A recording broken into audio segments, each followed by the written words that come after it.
Well, what Mitrovica need, generally Kosovo, but now I'm focusing on Mitrovica.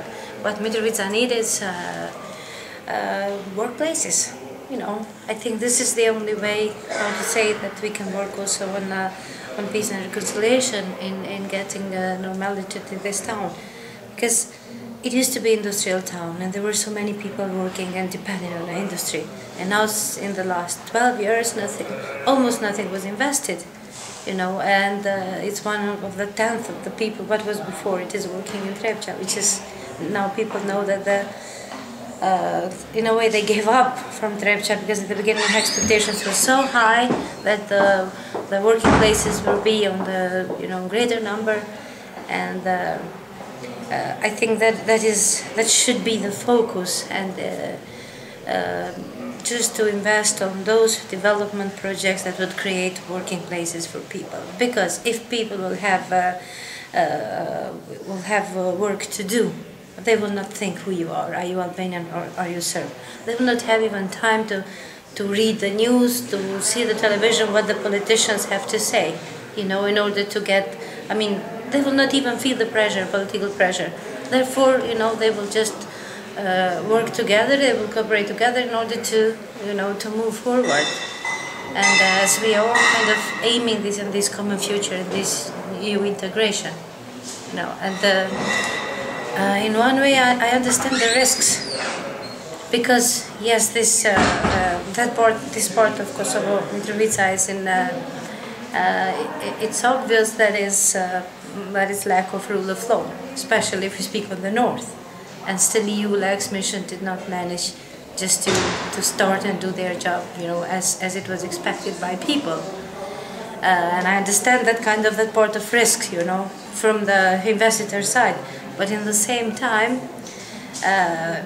geographically we are part of Europe, and people are just ready to move forward. But I think the internationals, this is a kind of huge misunderstanding, because I think the outsiders think that we want them to do our job. No, that's not true. We just need tools, because we will do our job. And I think this is kind of big misunderstanding.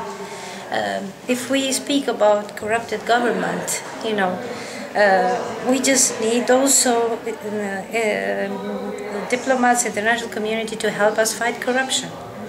I'm not supporting, in a way or in indirect way, some of corrupted politicians.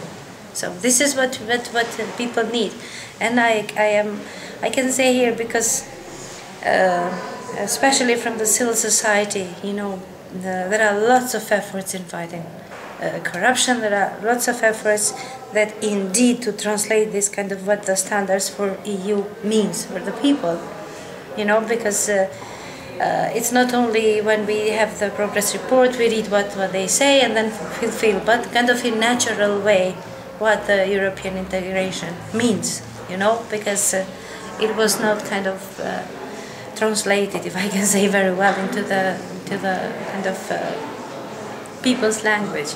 So there are lots of challenges, and there is a risk, but I think there is no way out. Because what would happen if we will be kind of isolated for many years? Will we have a civil war?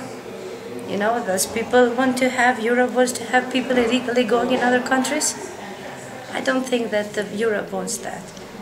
And another kind of argument that sometimes you hear in the debates, they say, no, related to visa liberalization, they said, no, because everybody will move and they will not come back. This is what people said for Albania as well. They said everyone will leave the country because of, some kind of unrest and of corruption and blah, blah, blah, many things, no perspective. But what happened, it was a completely different thing. Not many people, as was expected, fled the country. Quite some of them returned. So, and I am sure that in Kosovo will be like that. When people will see, and would be able to go kind of in visiting other countries, even in special programs on the seasonal program to work in other countries, I think this will be kind of quite useful for Kosovo, but I think also useful for European countries, to develop such a partnership, such a programs. So In a way, I am not, how to say, kind of this stupid optimistic that the things will go smooth. No, they are not going to go smooth because we have some serious challenges and serious issues. But I think also Europeans or the international community have to work very hard to help us, on the way that they will require also from our government. They will require also from Serbia to play a more constructive role in all of that. From our government, for example, to ask for accountability, all the monies that are invested or spent in Kosovo, just to ask them, and related to all the reforms, really to kind of to be tough, and just to ask to ask from them to do all the job. At the same time, to the mandates of international community in Kosovo, I think that something which needs to be done is because yes, we have different big statements from different players in Kosovo, and expectations are so high, and things are not done on the field. So, and I think these are the ways that we expect that they help us, not all the time kind of doing our job and just investing. No, invest in the long run and open those kind of those horizons for us to do our job, because we are, how to say, not everybody will flag the country. In creating perspectives from the new generations, I think this is something which is kind of unavoidable, and involving the people and creating this local ownership, I think this is what will save Kosovo, and this is what will save Mitrovica.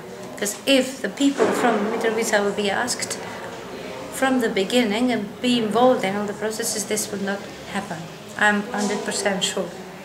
And because we would have asked for more practical approaches, to create such a frames that, would allow people to work and gain lots of support and lots of investments from Mitrovica, and then this division would have been softer. But unfortunately, this was completely different strategies, wrong strategies, and that's why we are where we are. So with the situation, then when we see and we hear incidents from time to time, and